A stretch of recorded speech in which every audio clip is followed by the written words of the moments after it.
10 abréviations, chers amis, oui, 10 abréviations indispensables que vous devez connaître si vous voulez écrire et parler l'anglais correctement, parler l'anglais couramment. Alors, les abréviations, souvent on les voit, mais on ne sait pas forcément ce que ça veut dire, et évidemment en anglais, parce que dans les méthodes classiques, on ne va pas vous les apprendre, mais vous devez les connaître, c'est du vocabulaire de la vie quotidienne que vous allez rencontrer tout le temps au même titre que n'importe quel mot, si je puis dire de manière générale.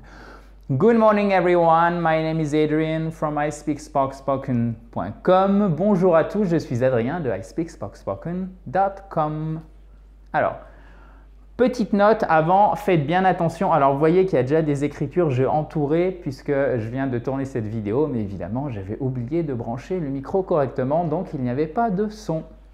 Donc, si vous voyez déjà un peu des gribouillis, j'ai essayé d'enlever pour que ça soit plus propre. Ne vous inquiétez pas, c'est normal.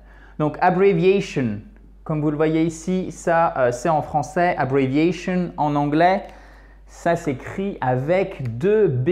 Faites bien attention, d'accord? Dans le groupe des abréviations, vous retrouvez, ça c'est une petite note en français, mais c'est intéressant. Enfin, je trouve, pour bien distinguer, le sigle. Le sigle, c'est lorsque l'abréviation, vous allez la prononcer lettre par lettre. Par exemple, ADN.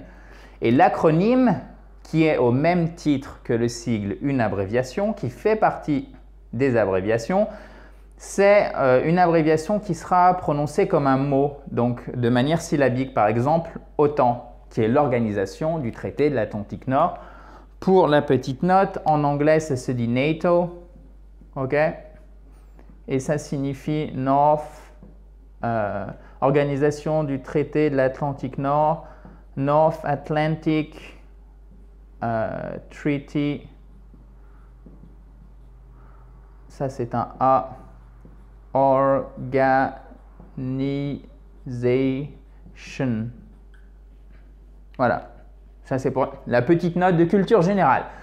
Alors, en revanche, beaucoup plus courant et peut-être beaucoup plus utile, vous devez le savoir, chers amis, c'est ATM. ATM, qu'est-ce que c'est? C'est le distributeur de billets. Ça veut dire Automatic Teller Machine. OK? Ensuite, BBQ. Vous connaissez peut-être BBQ Sauce. OK? BBQ Sauce, c'est la sauce de barbecue. BBQ, qu'est-ce que c'est? C'est tout simplement le barbecue. OK? E.g., for example, attention ici, for example, ça se prononce, ça s'écrit avec un A, d'accord? La voyelle ici, c'est un A, c'est pas un E. Donc, faites bien attention à ça, s'il vous plaît. Par exemple, vous le verrez évidemment à l'écrit, d'accord? Ça vient du latin et ça signifie de mémoire exempli gratia. Exempli gratia, et en anglais, vous le voyez très souvent parce qu'ils ont repris l'abréviation latine et ça signifie for example, donc en toutes lettres. Mais avant de continuer, chers amis, et de voir les 7 autres abréviations, vous le savez, vous êtes libre de télécharger votre kit pour vous mettre ou pour vous remettre à l'anglais en cliquant sur le i qui se trouve en haut à droite. Vous pouvez toujours en cliquant sur ce i nous rejoindre sur Facebook ou vous abonner à cette fabuleuse chaîne YouTube en cliquant sur le bouton rouge qui doit être juste là. Alors, je continue avec cette abréviation que vous allez voir très souvent à l'écrit qui signifie that is to say, c'est-à-dire. Ça, vous devez la retenir. Et au même titre que celle-ci, il faut l'écrire en minuscule et mettre un point après chaque lettre. Ensuite, etc., c'est and so on, qui se dit aussi and so forth, et ça signifie etc. AC, c'est air conditioning, avec un seul N, d'accord? C'est la clim. Et ça, vous en aurez besoin, notamment si vous êtes sur la côte ouest, si vous êtes dans le sud des États-Unis, peut-être un peu moins en Angleterre, qui n'est pas forcément un pays connu pour ses chaleurs tropicales. Mais en tout cas, c'est très utilisé. AC, c'est Air Conditioning. VIP, vous le connaissez, mais vous ne savez pas forcément à quoi ça correspond. C'est Very Important People. Donc, c'est assez transparent. Littéralement, les gens très importants, les privilégiés, les gens prioritaires. À vous de voir comment vous voulez le traduire selon le contexte. Si vous avez d'ailleurs besoin de la traduction. Oh my God. OMG. Oh my God. Extrêmement courante. Oh mon Dieu. oh my God. Vous allez le voir à l'écrit, peut-être même à l'oral, mais en tout cas à l'écrit, c'est clair et net. Oh my God, OMG, oh my God. Vraiment très utilisé. AKA, ça signifie also known as.